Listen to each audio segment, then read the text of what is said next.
hoje eu tô perdido, viu? A aula hoje tá enorme, porque as parábolas hoje. Então você imagina caber todas as parábolas numa aula só, né? Vamos orar? Senhor Wilson, você ora por nós? Senhor nosso Deus e Pai, muito obrigado, Senhor, por mais um dia que Tu nos concedeste, ó Pai. E obrigado a Deus pelo privilégio de estarmos aqui agora na Tua casa, como irmãos, como congregação, para aprendermos e estudarmos a Tua Palavra, Senhor. Faça com que nós assimilamos a Tua Palavra e guardamos em nosso coração. Abençoe cada vida que adentrou neste lugar, abençoe nosso professor, fala pelos lábios dele para nós, Senhor. Em nome de Jesus, amém. Amém. Moçada, eu convido vocês a realmente, durante esses dias, leiam o Evangelho. É impossível você começar de ler o Evangelho, qualquer que seja. Seja o Evangelho de Mateus, de Marcos, Lucas, João, não importa. Mas leia, porque não tem como você começar a ler e você não começar a ficar viciado em ler. É impossível. Se você não começou ainda, vou te dar uma dica. Começa pelo Evangelho de Marcos, porque ele é bem agitado. Ele é emocionante, é ação a todo tempo, é milagre um atrás do outro. Um atrás do outro. Depois que você acabou Marcos, o melhor evangelho para você ler é João. Que daí, você está meio, nossa, rapaz do céu, muita coisa. Aí João vem e fala fundo no coração. Aí depois de João, você vai para Lucas. Que daí ele vai vir com os ensinamentos e vai. Depois você vai para Mateus, que é um evangelho bem detalhado. Mas daí você já está com a coisa já digerida. Você vai aproveitar os detalhes do Evangelho de Mateus. Então essa sequência que eu recomendo. Começando a aula hoje, então a gente está falando sobre os passos de Jesus através da visão dos 4 evangelistas, né? Mateus, Marcos, Lucas e João. Lembrando que quem andou com Jesus, desses 4? Quem andou? Mateus andou. Marcos andou com Jesus? Não andou. Que Marcos é esse? É João Marcos, tá? Que foi lá, lembra lá com Paulo, que teve uma briga lá com Barnabé e tal, nós vamos chegar lá. Mas é esse Marcos. E esse Marcos, ele conseguiu escrever tantos detalhes de Jesus através da ótica de qual discípulo? Pedro. Foi de Pedro. Certo? Então assim, ele tem tantos detalhes por conta de Pedro. Então o evangelho de Marcos acaba sendo como se fosse um evangelho de Pedro. Tá certo? Para você ter essa informação com você. Lucas, ele andou com Jesus? Não andou com Jesus. Mas Lucas, ele tinha uma característica que ele era um cara extremamente detalhista, estudioso e via as minúcias. O que ele era? Médico. E aí, por conta disso, ele fez uma pesquisa. E quando você pega o começo de Lucas, você vai ver que ele está escrevendo para uma pessoa. É para Teófilo. É para Teófilo. Tanto é que o livro de Lucas é o começo de um livro. Existiria um segundo livro, que é o Lucas 2. O segundo livro de Lucas. Mas, teoricamente, não existe. Que segundo livro de Lucas que é esse? É o livro de Atos. Atos, quem escreve? Provavelmente foi Lucas, tá? E os dois livros são endereçados para a mesma pessoa. É para Teófilo, tá certo? Então lembrando isso daí. E João? João andou com Jesus? Andou. Andou de perto? Muito de perto. Então essas informações são interessantes na hora que você vai ler o Evangelho, tá bom? Só retomando, a gente fez uma divisão didática da história de Jesus através da visão dos 4 evangelistas, falando sobre a preparação e o nascimento, que foi a primeira aula. A segunda aula já foi o ministério de Jesus através das ações, que são os milagres. A aula de hoje é o ministério de Jesus através do ensino, onde ele utilizou o Sermão do Monte, que não tem como fazer uma aula de Jesus e não falar do Sermão do Monte, e as parábolas. Então a aula de hoje vai ser Sermão do Monte e parábolas. A próxima semana nós vamos falar sobre a última semana de Jesus. Quando ele descer aquele monte, onde ele está vindo do Monte das Oliveiras e começa a descer com o jumentinho, e o pessoal de Jerusalém vê ele ali descendo, e eles estendem os ramos de oliveira e tudo ali, e ele começa a entrar com o jumentinho. Aquele é o primeiro dia da semana. A próxima aula começa ali. Só que eu vou contar essa última semana com uma ênfase no histórico de Jesus, tudo que ele tinha feito antes, falando o Evangelho de João inteiro na próxima aula, certo? Porque é o Evangelho mais profundo de todos, tá? E a última aula vai ser sobre a morte, a crucificação e os dias que Jesus esteve entre a gente, o período que ele ressuscitou, tá bom? Bom, vamos lá. Lembrando, o Evangelho de Mateus é contado para os judeus, vai falar sobre a autoridade real dele, ele realmente era o rei dos judeus. Marcos vai falar sobre a obediência, Jesus sendo servo.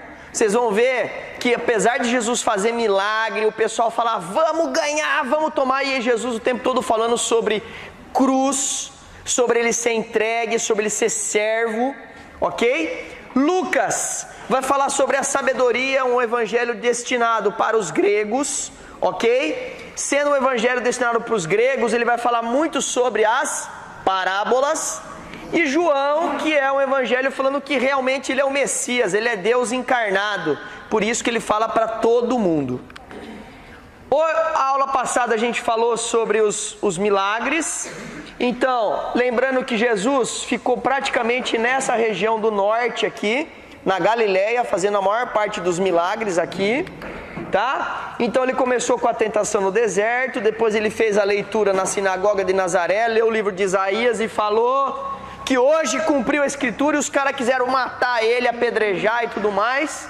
Na sequência ele chamou os 12 e aí ele começa o ministério dele com os locais de milagres. Ele passou por Cafarnaum, que é aqui ó, nesse pontinho verde. Depois ele veio para Betsaida, que é aqui do lado. Aí ele Cesareia de Filipe, que é mais para cima. Depois é Caná, que fica mais ou menos nessa região. Eu falei que eu decorei o mapa, né? Naim, que fica mais ou menos para baixo.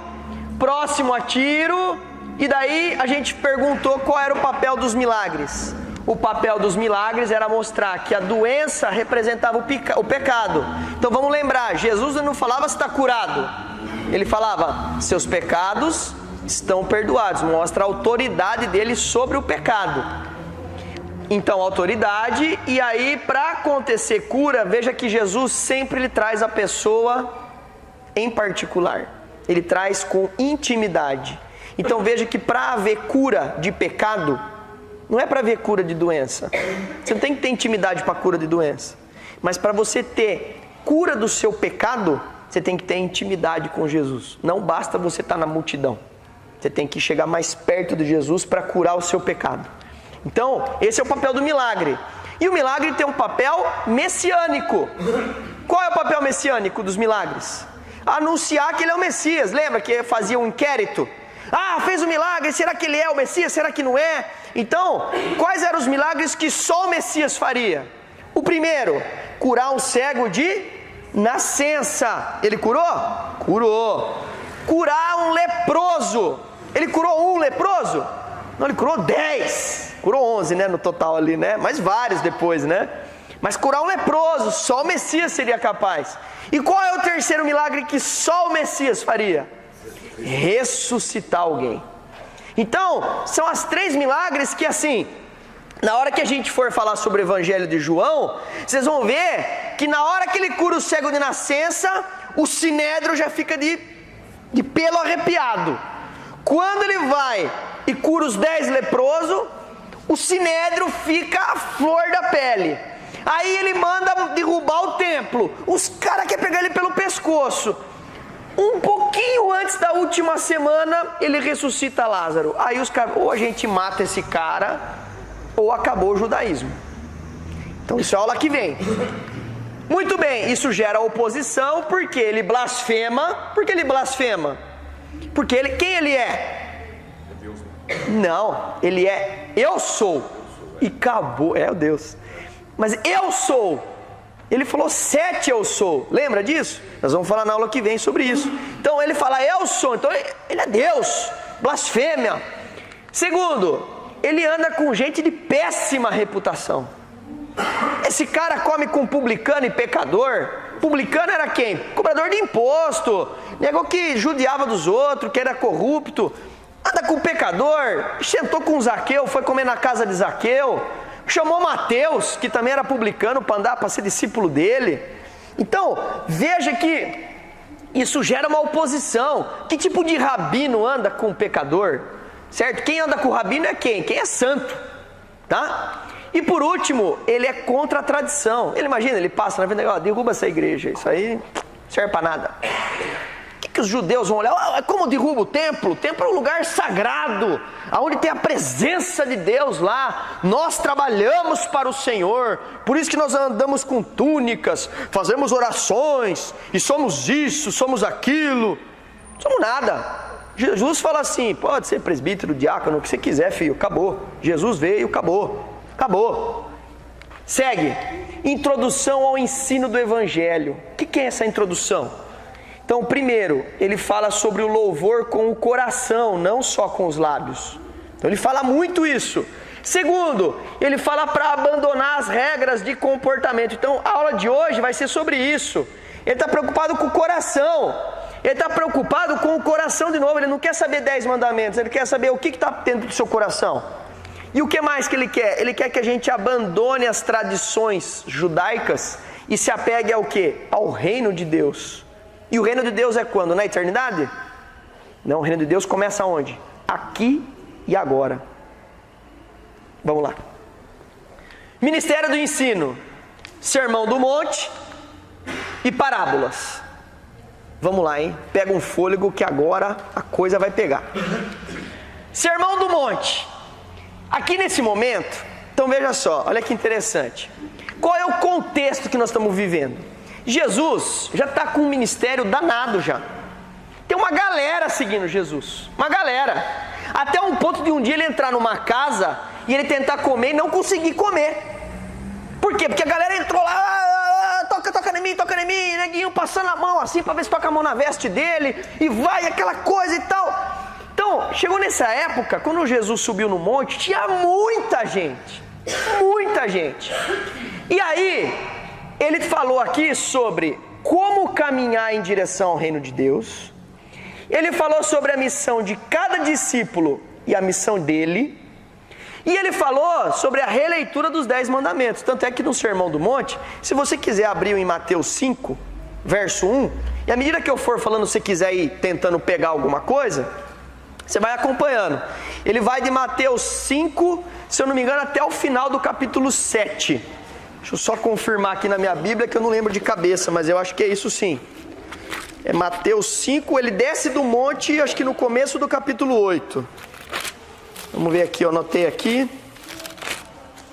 Preocupação. Isso aí, tá certinho. Capítulo 8 começa, quando ele desceu do monte, aí acabou o Sermão do Monte. Tá? Então, muito bem. Vamos lá, Jesus subiu no monte, começou o ensino. Como é que ele começa? Ele vai começar exatamente com as bem-aventuranças. E aí, como que funciona isso? Quando você lê o Sermão do Monte, a primeira compreensão sua é o quê? Olha para mim, não olha para o slide, que o slide ficou poluído. Eu tinha colocado para passar devagar, mas não sei o que aconteceu. Quando o povo está seguindo ele, o que o povo quer? Ele quer libertação. É um povo que está ali dominado pelos romanos.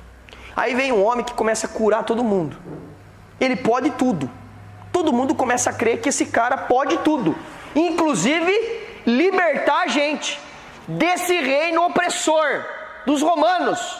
E o reino de Deus é um reino do quê? De liberdade. Jesus vai governar aqui agora e nós vamos colocar os romanos todos humilhados à nossa volta e nós vamos ter a glória agora. É isso que o povo quer. Jesus sobe no monte e coloca algumas coisas que essa ansiedade imediata vai ter que se transformar em confiança e parcimônia. E ele vai começar a trabalhar sobre o que é o reino de Deus. O Sermão do Monte começa por aí. Então, no primeiro parece que é um calmante que Jesus vai dar para o povo, mas não é calmante.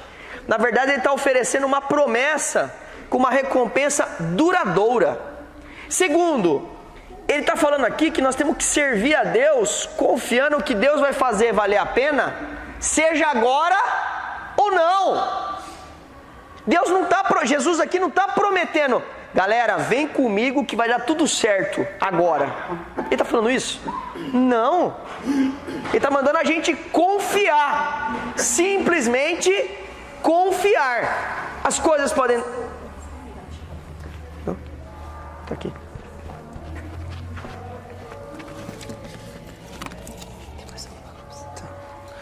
As coisas podem dar certo agora, mas pode ser depois. E por fim, na eternidade, com certeza. Então vamos lá, vamos começar. Bem-aventurados quem está em marcha. Se você pegar o termo bem-aventurado, quando ele foi traduzido da Bíblia, lembra que a primeira versão era hebraico. Depois ela veio para o grego. E depois que veio para as línguas todas. Ok? Teve o latim e todas as línguas. A tradução do grego é bem-aventurado. Mas a tradução do hebraico não é bem-aventurado. Opa, não é? Não é. A tradução do hebraico é em marcha, caminhando, em direção ao reino de Deus. Então a palavra bem-aventurado que você está lendo aí, que você tem que entender o quê? Está em marcha em direção ao reino de Deus. Quem? Os intrometidos? Porque aqui é a cultura secular. Aqui é o que realmente Jesus falou. Então em marcha está os intrometidos, porque eles subirão a postos elevados nesse mundo. Jesus falou o quê? Os pobres de espírito, pois deles é o reino dos céus. Olha a contraposição dos pobres de espírito com as pessoas que se metem em tudo. Os de pavio curto. Por quê? Porque eles nunca permitirão que a vida os machuque. Jesus fala, os que choram, porque serão consolados. Aqui, os que se queixam, que se reclamam de tudo, porque eles conseguem fazer o que querem no final. E aqui, os humildes, pois eles receberão a terra por herança. Os indiferentes, que não estão nem aí para o que está acontecendo à volta. Por quê? Porque eles nunca se preocupam com os seus pecados. O importante sou eu. E aqui, os que têm fome e sede de justiça, porque eles serão satisfeitos. A justiça aqui não é para mim mesmo, é para o outro. Depois, os escravizadores, pois obterão resultados. E aqui, os misericordiosos. Por quê? Porque eles obterão misericórdia. Os homens notáveis desse mundo, os caras de sucesso, porque eles aproveitam das circunstâncias. E aqui, os puros de coração, pois eles verão a Deus. Os perturbadores, porque eles são notados pelos outros, os caras que gostam de aparecer. E aqui, os pacificadores, porque eles são chamados filhos de Deus. Olha só que interessante, nesse grupo aqui, essa turma aqui não depende de Deus. Então eles não estão em marcha para o reino de Deus. Quem não depende de Deus, não está em marcha. E quem depende de Deus, esse sim está em marcha. A primeira lição do Sermão do Monte, das bem-aventuranças que ele está falando para a gente, é: você depende de mim? Você depende de Jesus? Depende de Deus? Em tudo. Porque se tem alguma coisa que você não depende, você parou de andar. Você começou a achar que você é suficiente. Veja que o tempo todo Jesus, ele vai fazer um chamado para a gente, para o pecado original. Qual é o pecado original? Nós vamos falar isso aqui hoje. O pecado original é o quê? Autonomia. Eu quero ser autossuficiente. Não quero depender de Deus. Eu quero viver sem Deus. Na verdade, qual é o pecado original? Pai, eu quero que o Senhor morra, eu quero viver sem o Senhor. Não vou adiantar, vou seguir.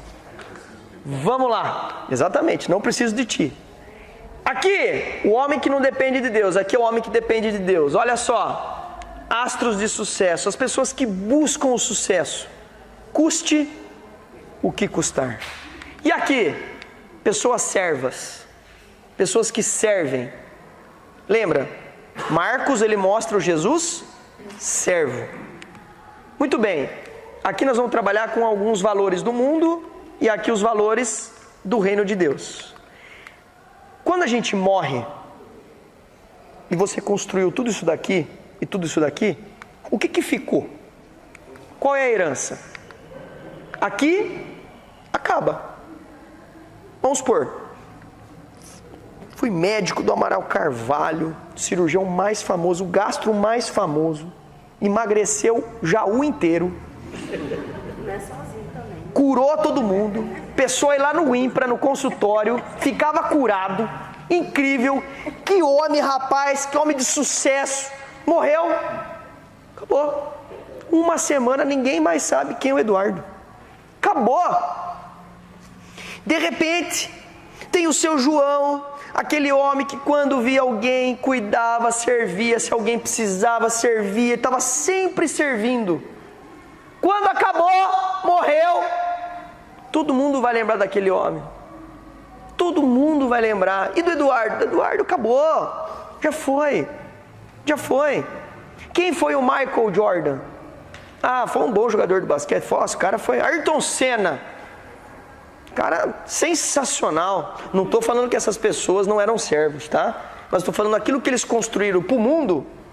O mundo lembra disso? Acabou. E alguns outros que são alguns fãs que têm nostalgia. Acabou. Jesus. Esse ficou. Alguns outros nomes. Martin Luther King. Madre Teresa de Calcutá. Outros nomes, pessoas que foram servas. Gandhi, pode ter teologia do hindu, não estou preocupado com isso. Não estou preocupado com a doutrina que a pessoa seguiu, estou preocupado com o tipo de vida que a pessoa teve. Eduardo, no Brasil é o Chico Xavier. O Chico Xavier nós deixa de lado. Ele leva mais para o caminho da perdição. Então vamos lá, aqui acaba, e aqui? Aqui permanece. Isso daqui é um investimento na terra. E esse investimento aqui? Aqui o retorno é rápido, mas acaba rápido. E aqui? Aqui ele retorna rápido. Sabe por quê? Por que ele retorna rápido? Jesus está mostrando para a gente que quando você serve alguém, o reconhecimento está no coração de quem foi servido. E você pode ter certeza. Se você serve alguém, se você é uma pessoa honesta que cumpre, se alguém falar mal de você para outra pessoa, a pessoa vai se escandalizar. Pode ter certeza, olha, desculpe, mas eu não tenho essa experiência com essa pessoa, muito pelo contrário. Você pode falar o que você quiser dele, tudo, mas essa pessoa é uma mulher de Deus, é um homem de Deus. Eu tenho certeza disso. Isso é retorno, é rápido. E não é agora. Talvez não tenha o valor que as pessoas queiram. Mas que o retorno é rápido, é rápido. Outra coisa, é duradouro. Por que ele é duradouro? Porque esse tipo de coisa, ele replica. Ele replica no outro. Quantos vídeos na internet vocês já viram de você fazer aquela corrente do bem? Tira de lado a doutrina da corrente do bem. Que você faz, uma hora vai vir em você. Eu não gosto muito de corrente, viu, gente? Eu gosto de ficar sorto. Mas, onde eu quero chegar? Eu quero chegar aqui, dentro da filosofia dessas correntes do bem, eu entendo que quando você faz o bem, ele replica. Mas tem um problema. Que quando a gente faz o mal, ele também replica. A gente tem um grupo de estudo, que no grupo de estudo a gente estava falando sobre isso. Nesse grupo a gente estava conversando sobre exatamente isso. Quem já esteve na escola quando era criança, e principalmente os meninos, né? E tinha aquela brincadeira do dar um tapa na cabeça da frente e falar assim, mandaram passar. Certeza que você já teve isso, entendeu? Pá, mandaram passar. Aí, pá, mandaram passar.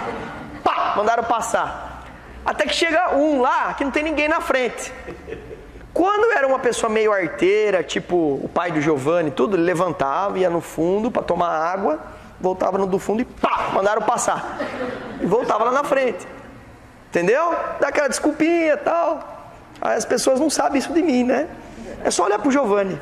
Aquilo é meu mesmo, viu? Então, onde eu quero chegar? Tudo que você replica de bem, vai replicar. Mas o que você replica de mal, também vai replicar. E aí chega um momento que você tem que falar, basta. O mal vai ter que parar em mim. Alguém vai ter que chegar, vai tomar um tapa na cabeça e falar assim, não, pô moçada, para com essa brincadeira, meu, machuca, meu. E parou. Normalmente é sempre um cara grandão que nem o Pedro, que se bater machuca, mas é bobo, então para, entendeu? Né? Brincadeira, viu, Pedrão? Senão ele vai bater em mim depois. Então, veja que aqui nós estamos trabalhando em cima do quê? Que o reino de Deus começa aqui agora. Qual é o conceito que Jesus está trabalhando aqui, moçada? É um conceito simples. É um conceito de herança? Não. É um conceito de uma palavrinha que se chama legado. É isso que Jesus está trabalhando aqui nas bem-aventuranças. Qual é o legado que você vai deixar para a sua família? Você imagina que está no seu velório. Você está lá no caixão e Deus te deu a oportunidade de você ficar assistindo o seu velório. É esquisito isso, não é? Mas vamos supor que é um filme de ficção científica e você está ali assistindo o seu velório. O que você gostaria que as pessoas em volta do caixão elas estivessem falando? Ele está se mexendo de novo.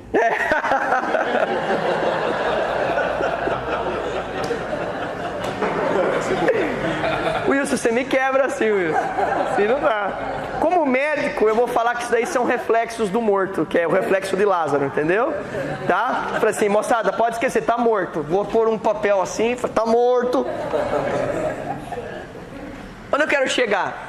Você quer que a turma fique discutindo? Ah, graças a Deus, nós estamos tranquilos, viu? O seguro de vida dele era enorme, nós estamos sossegados. A Tanise, inclusive, está no velório assim, ó. Ui, que tristeza, que tristeza.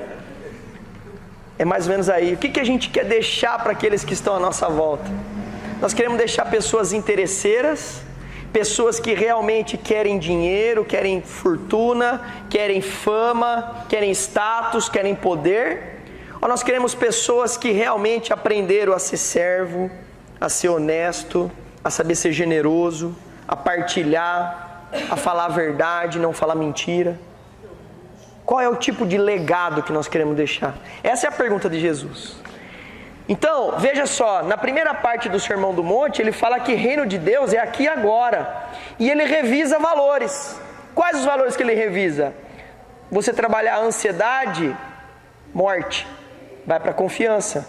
Independência, não. Ser dependente. Sucesso, não. Legado.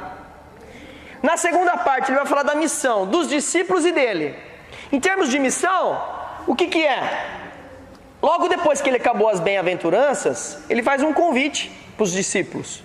Qual é o convite? O convite é: sede sal da terra. Gente, sal. Quem? O guru. Cadê o guru? Nosso cozinheiro. Cadê o Silvio Marcos? Que também eu não posso ser. Já foi para outro lado, né? Por exemplo, os dois cozinheiros nossos aqui famosos, né? Não tem como você usar um sal que não salgue. A comida ela fica esquisita. Se ele perde a propriedade dele, não serve. Tem que trocar o sal, pegar outro, tem que pegar um aginomoto, tem que pegar outra coisa. Então veja, ele tem que mudar o sabor. Jesus está falando que se você é sal e você entrar num ambiente, se o ambiente não mudar com a sua chegada, você não é sal. Aí você vai assim, ó. Hoje eu vou na igreja. Vamos lá, hein? Eu gosto de falar da igreja. Hoje eu vou na igreja. Ai, mas é aquela mesma ladainha, aquele mesmo sabor.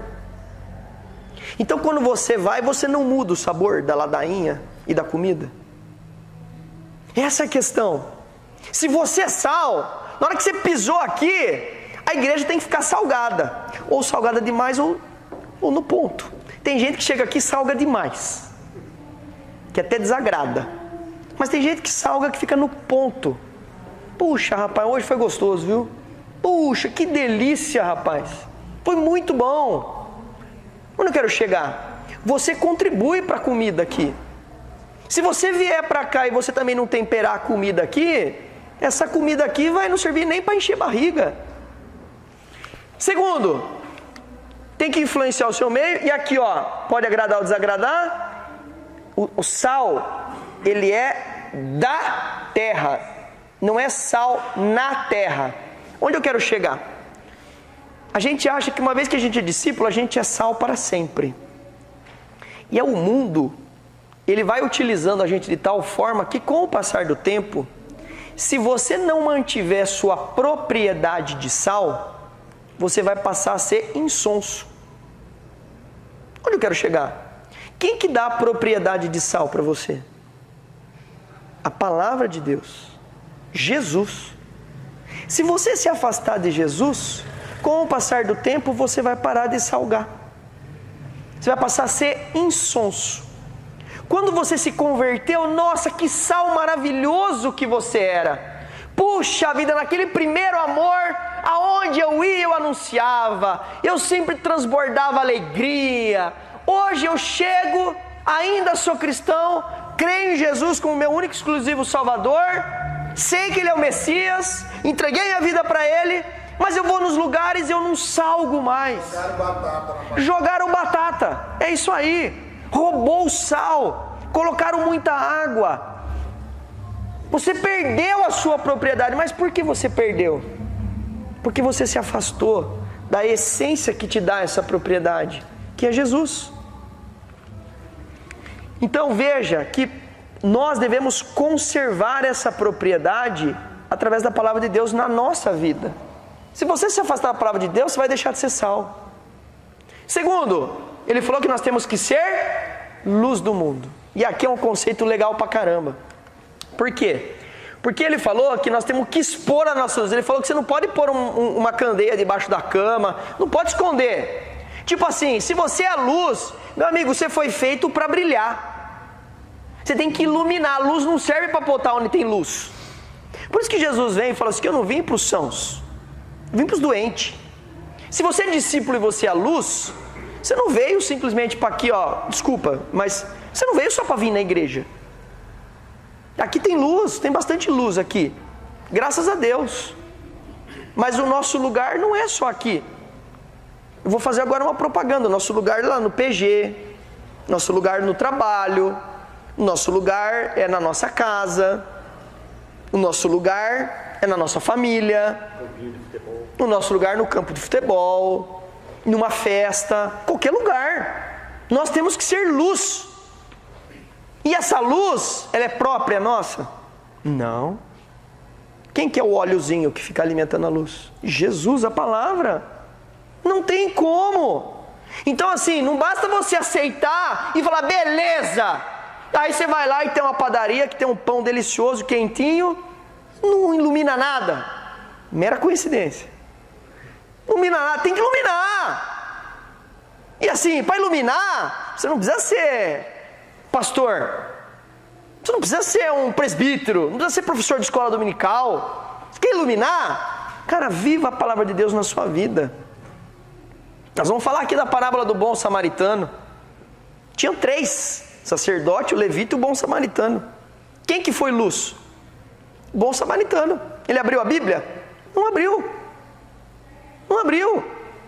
Veja como que essa teoria nossa, dessa santidade, dessa santificação, de querer ser puro, essa religiosidade, isso é morto. Jesus não veio para isso. Jesus quer muito mais. Esse legalismo, Ele quer muito mais.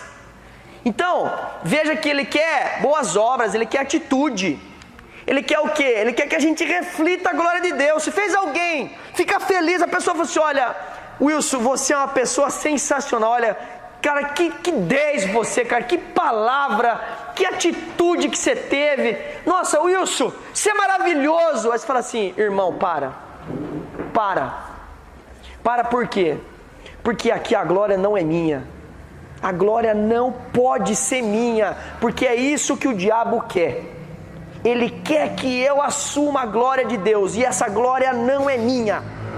Não é minha. Você está sentindo isso, irmão? Vai no seu quarto em secreto e agradeça a Deus, porque finalmente o Espírito Santo bateu na sua porta. Você está reconhecendo o Espírito que há dentro de você. Finalmente, glória a Deus por isso. Porque você que tem ouvido, você finalmente ouviu. Porque Jesus falou o tempo todo, quem tem ouvido, ouça. Então veja que nós temos que tomar cuidado com isso, nós temos que atribuir essa luz a Deus. E a missão de Jesus? Jesus veio para ficar impondo a lei? Vamos lá, 10 mandamentos, adulterou, opa, para cá, não adulterou para cá, mentiu para cá, não mentiu para cá, você cobiçou para cá. Não, Jesus ele veio para cumprir a lei, e ele mostrou para a gente o que é o homem pleno e ideal. E aí, gente, eu vou passar para mostrar para vocês isso aqui, ó. Isso daqui, ó, o texto é desse filósofo que é o Leon Tolstói. Ele fala o quê? Olha que interessante que ele fala, olha para mim, não lê não, olha para mim. Ele fala assim, ó: quanto mais perto eu chego de Jesus, mais eu tomo consciência o quão longe eu estou dele. Olha que maravilhoso isso.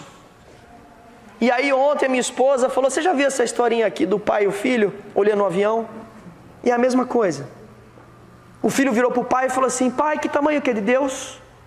Aí ele falou assim, filho, você está vendo aquele avião? Deus é daquele tamanho. Aí o filho olha, nossa, Deus é pequenininho, pai. Aí eles entram no aeroporto, chegou perto do avião, ele falou assim, filho, lembra aquele Deus que eu falei para você? Olha Deus aqui. Nossa, pai, que grande! Pois é, filho, Deus é assim. Quanto mais longe a gente está dele, menor ele é. Quanto mais perto nós estamos, maior ele é. É assim que funciona. Simples assim. Qual é o significado de Deus para a sua vida? Qual é esse significado? Deus é tudo que você tem? Então realmente você está bem perto de Deus. Agora, se Deus ele custa metade das coisas que você tem, você está a meia distância. Se Deus não é nada para você, você está muito longe dele. Muito longe. Segunda parte então. Aqui ele trabalhou alguns valores. Aqui também trabalha alguns valores. Ele fala que sal mais luz. Ele veio cumprir a lei e motivar os discípulos. Por que ele motiva os discípulos? Porque alguém aqui consegue cumprir os 10 mandamentos? Não. E ele consegue. Ele falou, eu venci o mundo. Esse é o convite de Jesus. Você não vai dar conta. Então vem em mim. É através de mim. Se você vier em mim, nós estamos feitos. Tranquilo. É aquele atacante que não perde gol. Pode meter a bola em mim que eu vou botar para dentro. Esse é Jesus. Não tem erro. É com ele. Por último, é a releitura dos 10 mandamentos. Olha o contraste. Moisés disse, Jesus disse. Primeira coisa, em relação ao homicídio, adultério, divórcio, juramento, vingança e amor aos inimigos. Moisés fala de atitudes. Jesus fala do coração. Então aqui Moisés fala, não matarás. E Jesus? Jesus não está perguntando se você matou ou não.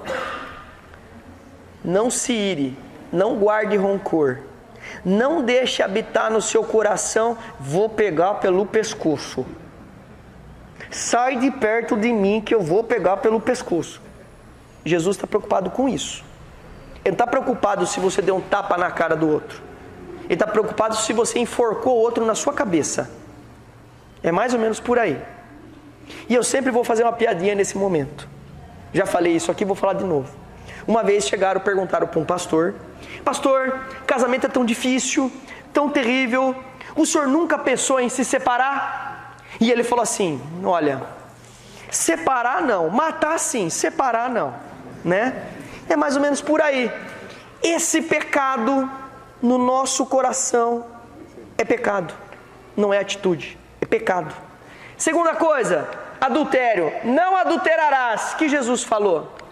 Jesus falou, não deseje, não deseje, não deixa nem começar.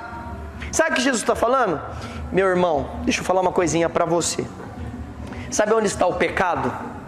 O pecado está no segundo olhar. O que é o segundo olhar? O segundo olhar é assim, você está passando, aí você cruzou com uma mulher bonita. Você olhou porque você foi obrigado a olhar, passou. Se você não se controlar,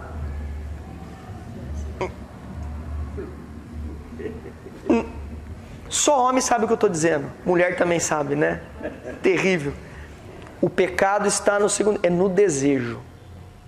no desejo. Algumas pessoas falam que você tem que chegar em casa e se chicotear. Eu acho que é melhor não, senão você vai ficar com o corpo todo ferido, tá? Segundo, vamos lá, terceiro, certidão de divórcio. Você pode divorciar? O que Jesus falou? Jesus falou o seguinte: não foi assim que Deus criou. Não foi assim que Deus criou. Deus criou como? Homem e mulher fazem uma só carne. O que uniu Deus, que não separe o homem. Só que infelizmente nós somos seres pecadores. Nós somos pecadores. E aí Deus conscientizou Moisés disso. E aí Moisés, ele foi obrigado a fazer algo, porque senão o homem não ia sobreviver. Então ele criou a certidão de divórcio. Mas não foi Deus que criou, foi o homem. O homem que criou. Mas ele criou com a permissão de Deus para quê? Para que a gente sobreviva. Só que o problema é que o homem pegou a certidão de divórcio e falou: mas isso aqui é para tudo.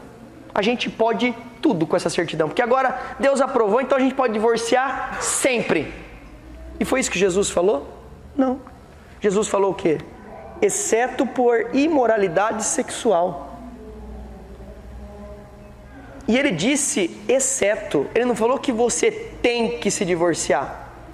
Ele falou que é permitido. Ele deixou claro o que é para fazer. Não é. Aí, de repente, algumas pessoas que estão divorciadas estão aqui hoje ouvindo isso, falam assim: eu estou em pecado, não sei o que, e agora? Vou largar do meu segundo casamento, vou voltar para o primeiro. Não faça isso. Não faça isso. Por quê? Porque o nosso pecado, ele é algo que ele constrói uma vida nossa. E na hora que a gente se converte e realmente cria um arrependimento no coração, a Bíblia fala que nós temos que deixar para trás as coisas para trás e seguir para frente para o alvo, que é Cristo. E ponto final. A única coisa é que se você tem alguma discórdia com algo que ficou para trás, a Bíblia não está falando para você seguir em frente, não. Volta, se retrata. Que pena que nós nos separamos. Que pena. Você tem arrependimento? Tenho. Tenho arrependimento. Quer voltar? Não. Mas eu estou arrependida.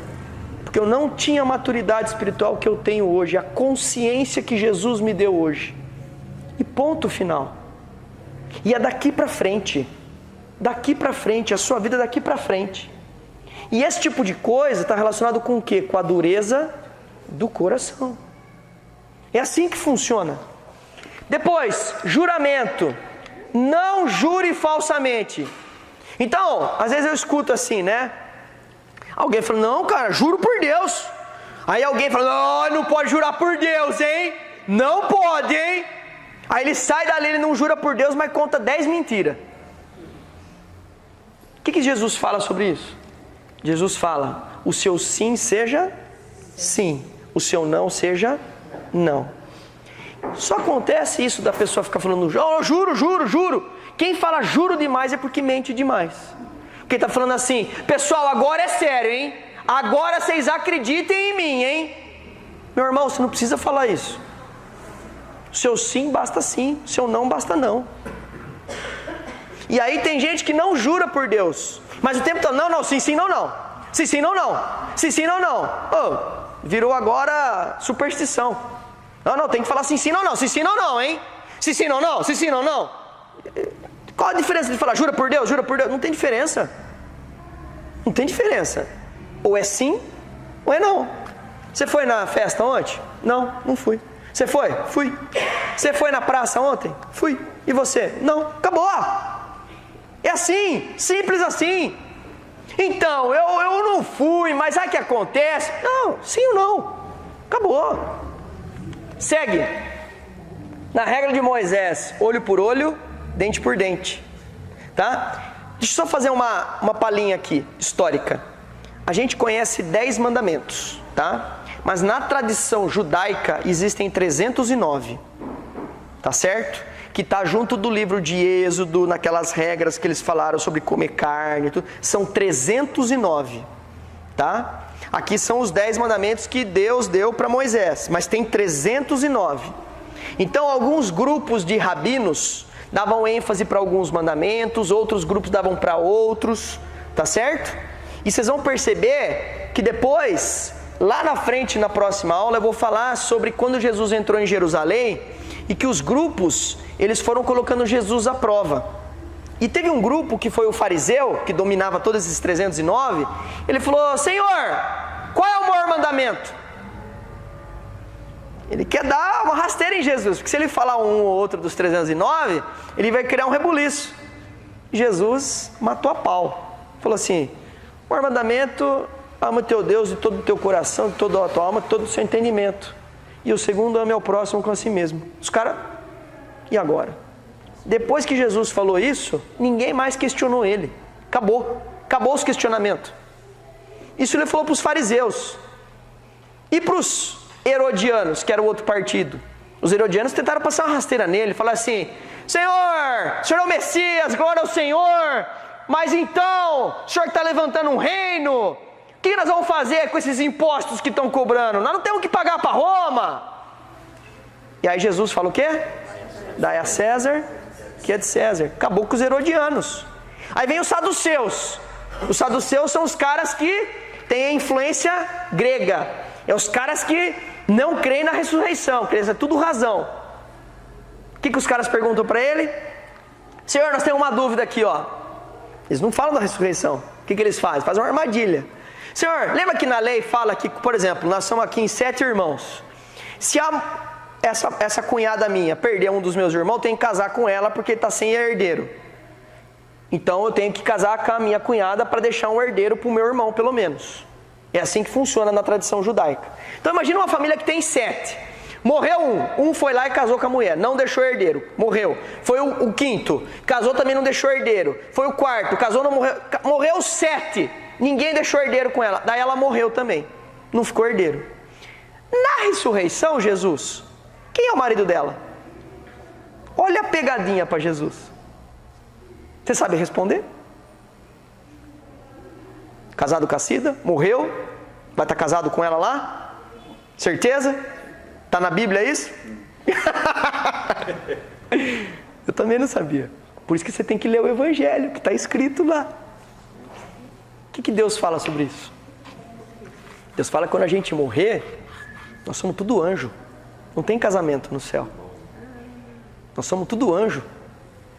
Não tem casamento no céu. Outra coisa, que ele vira e já dá uma resposta para os caras na ressurreição. Porque ele sabe que os caras são contra a ressurreição. Mas eles creem em Deus. Tá certo? O que Jesus fala na sequência? Outra coisa, o Deus que vocês invocam da Bíblia, que é o Deus de Abraão, Isaac e Jacó, é um Deus de pessoas vivas, não de mortos. O que ele está dizendo? Que Abraão, Isaac e Jacó já ressuscitaram na glória de Deus. Veja como Jesus é assim, domina tudo. Vem fariseu, vem saduceu. Sabe o que eu entendo disso tudo? Eu entendo que o Deus que eu creio é um Deus inteligente. É isso que me dá um alívio, porque a hora que eu converso com alguns negros, você é ignorante, você só crê. Eu falei assim, filho, eu crer também é pensar. Você quer pensar? Você quer ler? Nós vamos ler. Você já leu a Bíblia? Não, já leu? Quer ler? Quer debater? A gente conversa. É mais ou menos assim. Então veja que aqui, uma das leis lá dos 309 era olho por olho, dente por dente. Jesus fala o que sobre a vingança? Dê a outra face. Não permita persistir a perversidade. Qual é a pior coisa que o mal pode fazer a um indivíduo? Isso também foi uma coisa que a gente trabalhou no nosso estudo. A pior coisa que o mal pode fazer no mundo, a pior de todas, transformar uma pessoa num fazedor de mal. Se o mal passar por você, mas você não der continuação, o mal não quer isso, ele quer que você replique o mal. Então, qual é o ápice do mal? É tornar você um malvado. Esse é o ápice do mal. E aonde Jesus está falando? Jesus está falando que o mandaram passar tem que parar. Dê um basta. Dê um tapa na cabeça, vira de frente, bate na cara agora. Você acha legal essa brincadeira? Acabou. É assim que funciona. E por último, amor aos inimigos. Moisés falava, ame o seu próximo, odeie o seu inimigo. Tanto é que na hora que eles entram na terra prometida, tem que fazer o quê? Matar todo mundo. Ame o seu amigo, mas o inimigo mate. Tem que matar. Não é assim que funciona? Muçulmano? Não crê ao Corão? Não! Morte! E o nosso Jesus? Como que é? Foi aí que criou o cisma, dissipou. Para eles, não tem Jesus.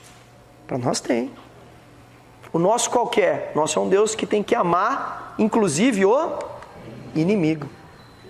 Veja, atitude, coração. Agora nós vamos passar para o quê?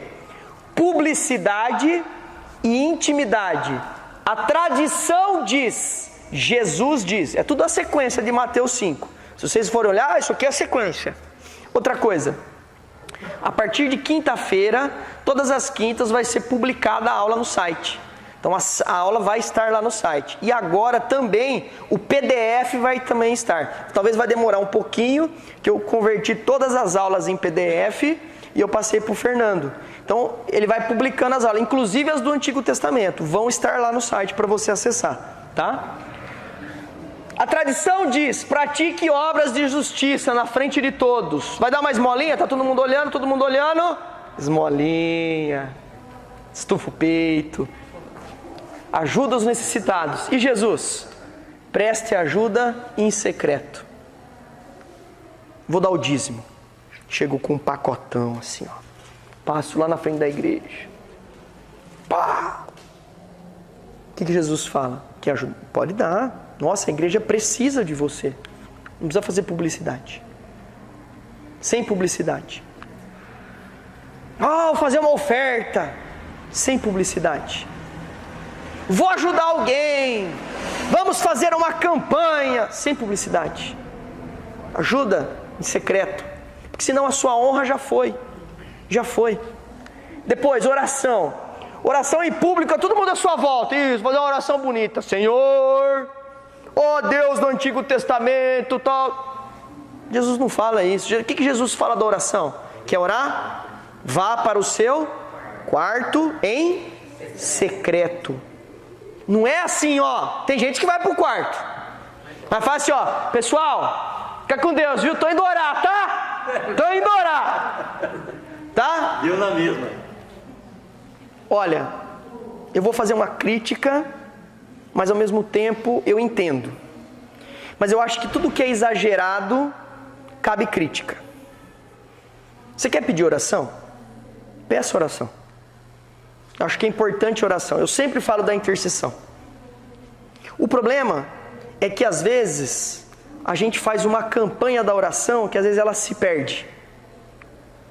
E às vezes tem pessoas que, por exemplo, às vezes está lá no WhatsApp que uma pessoa está precisando e posta oração. Tem gente que não ora, mas põe a mãozinha lá. Orando.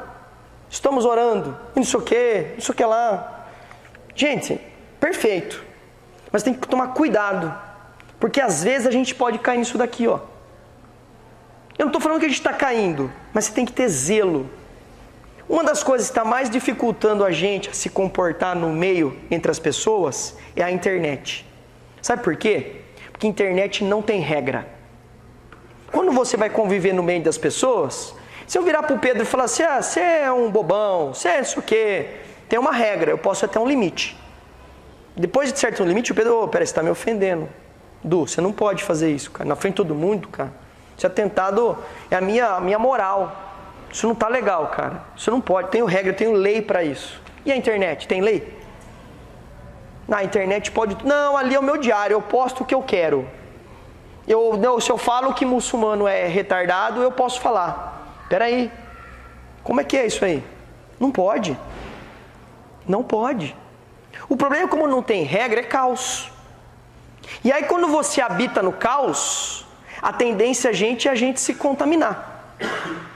Não estou fazendo apologia para você não, agora internet é coisa do capeta, tô fora da internet. Não é isso. Mas você vai entrar na internet, você vai participar de um Facebook, de um WhatsApp, de alguma coisa, meu amigo, vai com a Bíblia do lado. Vai em oração. Você tem que ir com cuidado. Por quê? Porque lá é terra de ninguém. É terra de ninguém. E ali é o momento onde você vai agir pelo o seu instinto. E o seu instinto é o quê?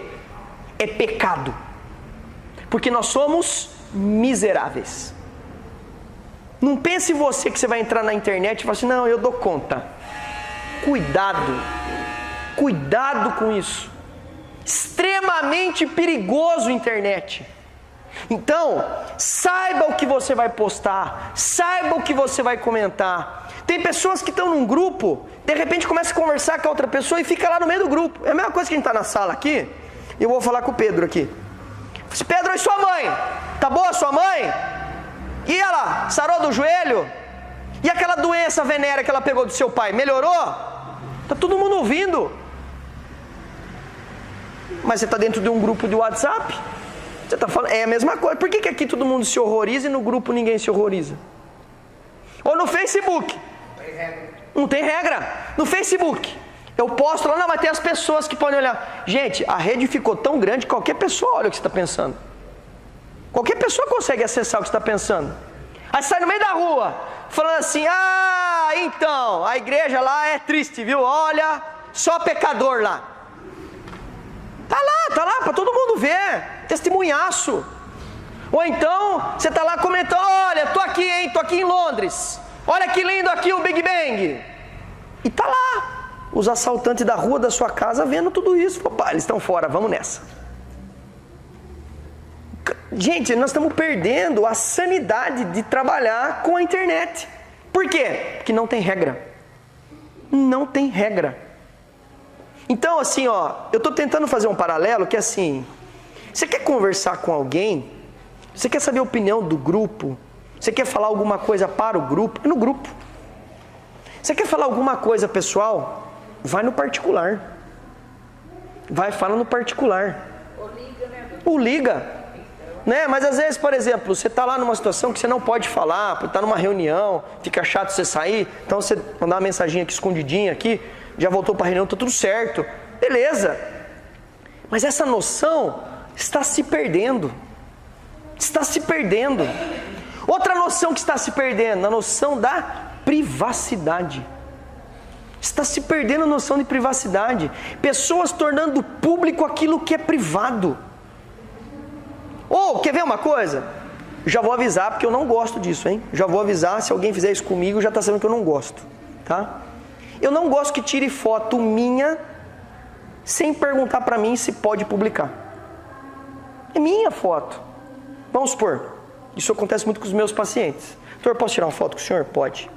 Doutor, posso publicar? Pode. Eu autorizo, não tem problema. Agora, eu estou lá viajando. Alguém tirou uma foto minha e postou lá, e está mostrando que eu estou viajando. Eu fico bravo, porque eu não autorizei. Porque eu tenho essas preocupações, eu não quero que ninguém saiba que eu estou viajando. Não quero que ninguém saiba que eu estou aqui. A pessoa não sabe se eu quero tornar isso público. Isso é uma coisa minha. Então, essas coisas nós estamos nos perdendo. Aquilo que é meu é seu, o que é seu é meu, o que é nosso, o que é público. São coisas que a gente está se perdendo. E aí é importante da gente lembrar o quê? Existe o que é público, existe o que é particular, existe aquilo que é só meu.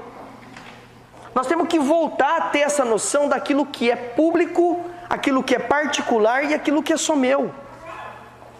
Essas coisas são difíceis da gente trabalhar, mas é importante você lembrar. Tem que tomar muito cuidado com isso. Então, ore em secreto para Deus, oração do Pai.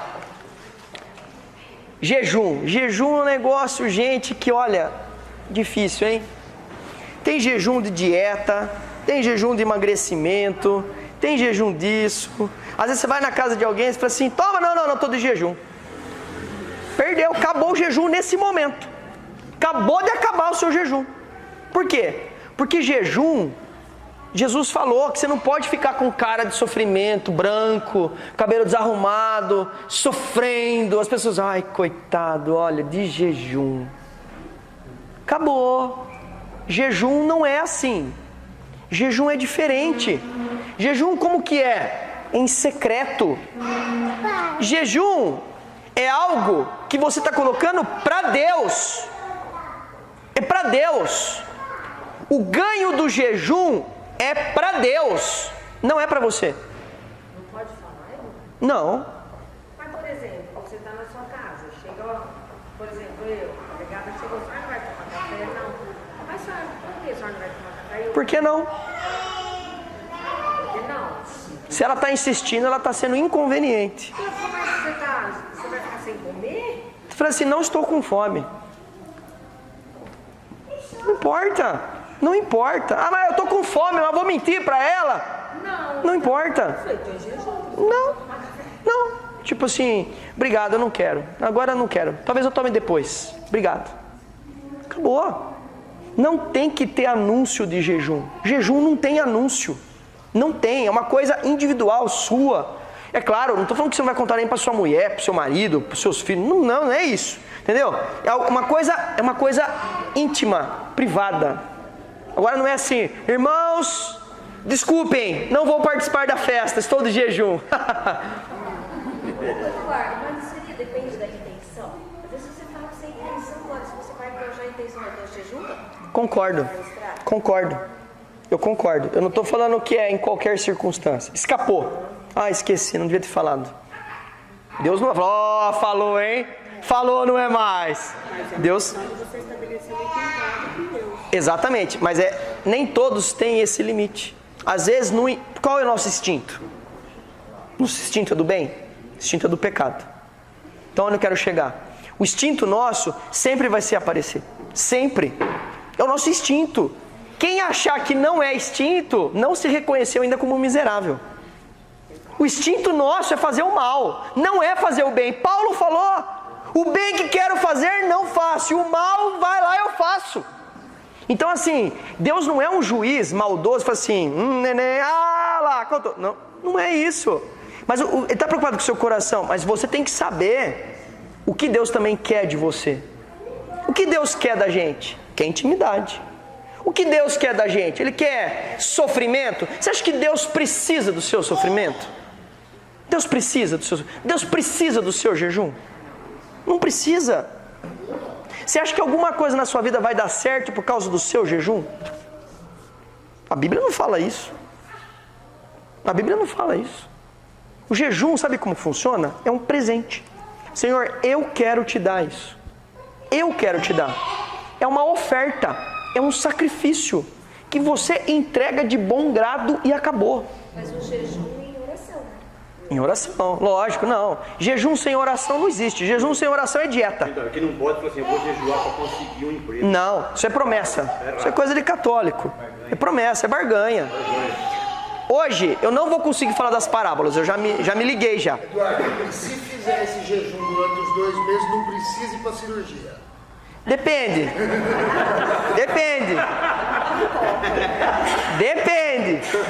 Depende do jejum. Porque às vezes você entra de jejum em algumas coisas e você abre para as outras, entendeu? Aí não adianta, tá? Moçada, eu vou continuar, mas eu vou continuar e vou parar no Sermão do Monte. Uma aula mais, 2 aulas mais. Não vai matar, né? Então tá bom. Qual o intuito do jejum? Ótimo. Então vamos lá. Jejum. O jejum, qual é o intuito do jejum? Porque a Bíblia fala, essa casta só sai com jejum e oração. E aí, você vai orar pelaquela causa, você vai fazer um jejum pelaquela causa, não é errado. Aonde fala isso? Isso é importante. O versículo ele complementa assim. Isso, nós temos que ver o contexto. Isso é uma coisa que nós temos que ter habilidade para a gente ver. Você quer ver uma coisa? Você quer ver? Vou fazer uma pregação aqui. Adriana, peça e lhe será dado. Bata e a porta será aberta. Wilson, tenha fé, Wilson. Bata e será dado. A porta vai ser aberta, Wilson. Você tem fé, Wilson? Você tem fé? Dá tudo o que você tem agora, Wilson. Em nome de Jesus, você tem fé? A sua casa vai mudar porque você vai pedir. Eu estou manipulando a palavra de Deus. Tem que tomar cuidado com essa manipulação. Isso é teoria da prosperidade. Eu vou adiantar, porque o Espírito está pedindo isso, então vamos falar. Quando Deus, ele ocupa um papel intermediário para uma finalidade, ele deixou de ser Deus da sua vida. Aonde eu quero chegar? Você faz uma oração, faz um jejum, seja o que for. Qual é a finalidade nossa na oração? Qual deve ser a nossa finalidade na oração? Deus, Ponto final. Para que serve a oração? Para buscar Deus, para buscar a vontade de Deus. Ponto final. A partir do momento que alguma coisa tirou Deus da finalidade, pôs Ele como intermediador, e aquela coisa ocupou o lugar de Deus, você passou a ser um idólatra. Senhor, eu estou te pedindo, Pai, salva o meu filho, Pai. Não deixe ele morrer. Você acha que eu não vou pedir isso para o meu filho? Eu vou pedir. Mas se o meu filho morrer, Deus não pode deixar de ocupar o final da minha oração. Ele não pode. Ele não pode ser um intermediador. Senhor, salva o meu filho, Pai, se for da tua vontade. Senhor, me ajuda, Pai, a resolver, ajuda essa casta, Pai, se for da tua vontade. Deus não precisa de um jejum para barganhar, não precisa. Então por que eu faço o jejum? Você faz se quiser. Você faz se quiser. Mas seria um pedido, seria uma intenção. Você faz o que você quiser. A questão é que você não pode tratar o seu jejum como uma barganha. O seu jejum ele tem que ser um presente seu para Deus, é uma oferta de sacrifício para Deus. O que é o jejum no Antigo Testamento? O jejum é eu pegar lá o meu novilho, entregar para o sacerdote, ele vai queimar o novilho e vai fazer uma oferta para Deus. E eu fiquei sem comer o meu novilho gordo, porque era assim que era no judeu. O judeu pegava o primeiro mais gordinho e punha. Você acha que a família dele queria comer um magro? Queria comer o gordo. Então você vai lá, queima e entrega para Deus. Queimou. A família ficou sem, mas por quê? Deu de presente para Deus. Pediram alguma coisa? Não, é oferta, é de sacrifício. Quando cria-se o jejum ela tem essa intenção. A intenção é, eu estou fazendo esse sacrifício em agradecimento ao meu Deus. Em agradecimento, eu quero pedir, eu estou pedindo para o Senhor. E ó Pai, está aqui ó, se for da tua vontade, se não for Pai, o meu jejum está entregue do mesmo jeito. E a promessa, Senhor, se o Senhor me der, eu subo a escadaria de joelho. É assim. Só que o problema é que o cristão, às vezes ele pega uma promessa e transforma num jejum. E é a mesma intenção. Então a partir do momento... Exatamente, mas a partir do momento que você tirou Deus da finalidade e você colocou algo e Deus agora é simplesmente o seu funcionário, acabou. Você é idólatra. Uma passagem bíblica que exemplifica isso é quando Davi ora pelo filho. Exatamente, é a primeira gestação da Batseba, que é o filho do pecado. Então, ele orou tudo e quando vieram dar notícia que o filho havia morrido, perguntaram para ele, você não vai continuar seu sofrimento? Ele fez o que ele quis. Né? Eu acho que isso reflete bem o que você está falando. Exatamente. Outra coisa. Meu Deus. 7 dias, né? 7 dias. Outra coisa, olha essa situação. Davi ficou circulando para fora do templo, das casas, do quarto. Não. Ele ficou lá dentro. E lá jejuando. E os funcionários perguntaram, mas peraí, agora que seu filho morreu, você vai comer? Agora que você não vai... Não. Se fosse da vontade de Deus. Então assim, ele não estava preocupado da troca. Não tem troca. Não tem troca. Vamos lá, gente, para eu finalizar aqui, ó. Outra coisa, então, ó, nós falamos aqui da ajuda dos necessitados, da oração, do jejum. Aqui, acumular tesouros, o pessoal acumulando na terra. Jesus fala dos céus. E aí o cuidado aqui com o dinheiro. Eu preciso falar disso aqui também. Então é o seguinte, ó. Qual é o grande problema? Tem uma passagem da Bíblia que Jesus está olhando o pessoal colocar o dízimo e a oferta. Está junto com ele e os discípulos. E vem os ricos e colocam um dinheiraço ali como dízimo. E aí vem uma viúva e coloca 2 moedinhas. E aí Jesus fala o quê? Ela foi quem mais deu. E isso tem a ver com o nosso dízimo. O dízimo nada mais é de uma relação sua com o dinheiro. Porque Deus não precisa do seu dinheiro. Ele não precisa. A igreja precisa. Mas Deus não precisa. Onde eu quero chegar? Se você dá o dízimo aqui na igreja, você dá por 2 motivos. O primeiro motivo, você precisa sustentar a instituição. Dai a César o que é de César. Nós temos que pagar imposto, pagar secretário, pagar funcionário, tem que pagar o pastor auxiliar, tem que pagar a luz, tem que pagar o ar-condicionado, tem que pagar tudo. Tem que pagar. Então, o seu dízimo serve para quê? Para sustentar a igreja. Você precisa disso. A segunda coisa para que serve o dízimo, que na minha opinião é a mais importante. A única forma que você tem na sua vida para dizer para o dinheiro que você é quem comanda ele, não ele quem comanda você, é através do dízimo.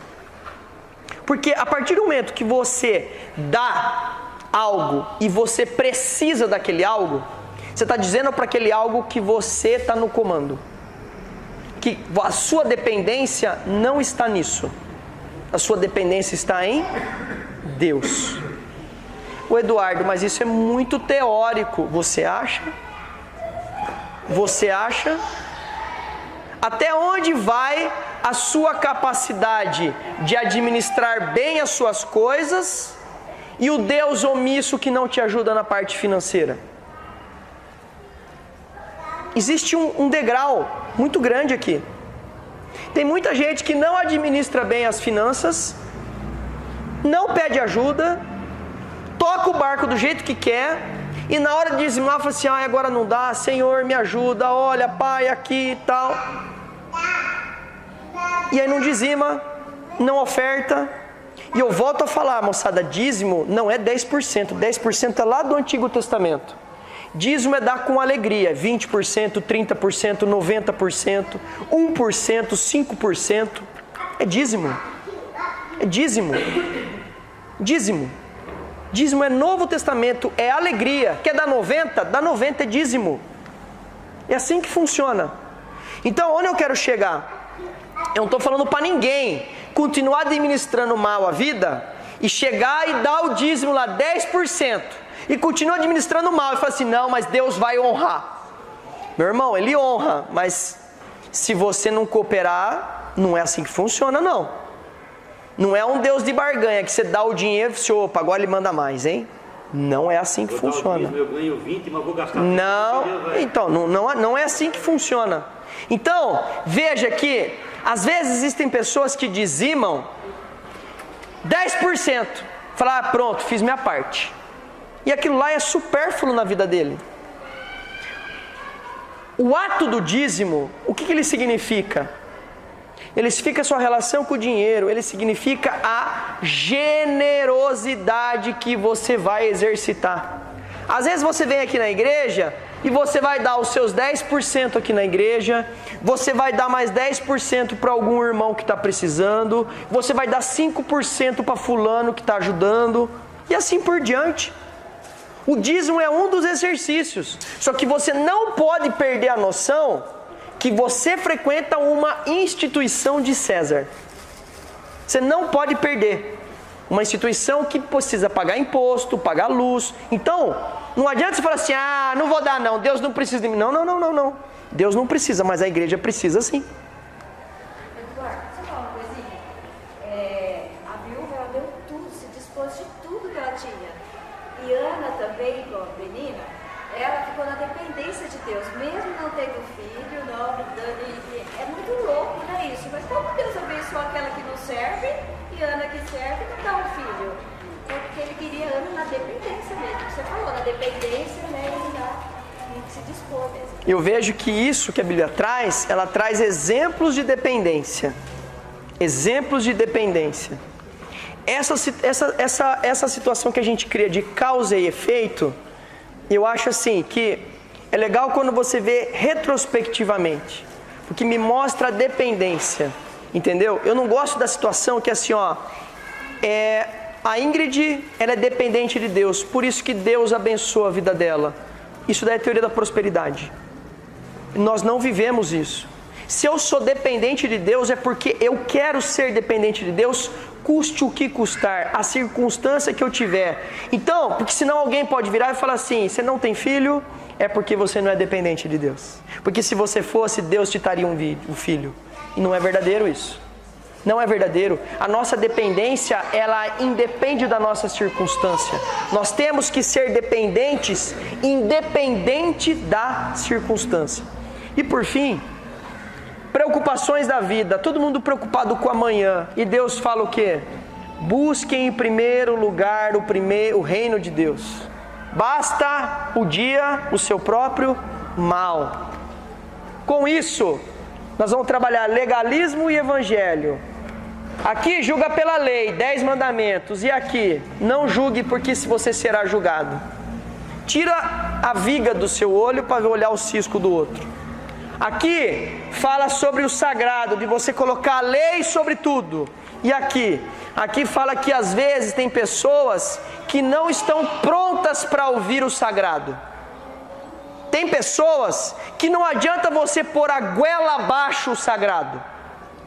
E você vai tirar pérola aos porcos. Tenha sabedoria com isso. Por isso que Jesus o tempo todo ele não impôs nada. O que ele fazia? Quem tem ouvido, ouça. Por isso que ele usava parábola. Por quê? A parábola, quem está com o coração quebrantado, a parábola faz todo sentido. Mas se você não está com o coração quebrantado, a parábola parece um mistério. Isso é uma coisa que nós vamos ver na próxima aula. Depois, a regra de ouro: não faça aos outros aquilo que você não gostaria que fizesse. Jesus fala o contrário: faça aos outros aquilo que você gostaria. Ele não está preocupado com o que você não vai fazer, ele quer a atitude, ele quer a iniciativa. Faça para o próximo. Faça para o próximo. A porta aqui é larga, tem 309 mandamentos. E aqui é estreita, só tem Jesus. E aqui, árvore e fruto, cuidado com os lobos devoradores. Aqui ele fala uma coisa importantíssima. Tem gente que prega com boas palavras, mas o bom discípulo, ele prega e dá fruto. Discípulo sem fruto não é discípulo. Discípulo sem fruto não é discípulo. E aqui, prudente e insensato, que ele vai falar sobre a casa na rocha e a casa na areia. Então, para a gente terminar a aula de hoje, as bem-aventuranças. Primeiro ele fala que nós estamos felizes, bem-aventurados? Não, nós estamos em marcha. Nós estamos caminhando em direção ao reino de Deus. Quando? Quando nós somos pobres, quando nós somos humildes, quando nós somos mansos, quando nós somos dependentes de Deus. Então, outra coisa, confiança, e outro, da gente deixar legado. Depois, a missão de cada discípulo: ser sal e luz. E Deus é o nosso cumpridor da lei e Ele motiva nós como os discípulos. E por fim, a releitura dos 10 mandamentos, que a gente vive com liberdade. Por isso que os 10 mandamentos são 10 palavras de liberdade. Por quê? Porque é através daqui que a gente vai ver que não é importante a atitude, mas o coração. Que aquilo que é público não é importante, é a intimidade. E aqui não é através da lei, mas é através da boa nova. Você pecou? Você adulterou? Herege! Não, tem uma boa nova. Sabe qual é a boa nova? Arrependa-se. Porque ninguém foi tão longe o suficiente que Jesus não possa resgatar você. Ninguém. Isso já é para a aula da semana que vem, tá bom? Na próxima aula, então, nós vamos falar sobre as parábolas, ok? Desculpem de não conseguir colocar tudo, eu já imaginava que isso ia acontecer, né? Então, vamos orar? Moçada, assim, ó, antes da oração, veja só uma coisa que eu vou falar aqui. O que eu falo é aquilo que eu leio, que eu estudo, que eu acho e que eu acho que o Espírito falou para mim. O que eu falo não pode ser a sua verdade.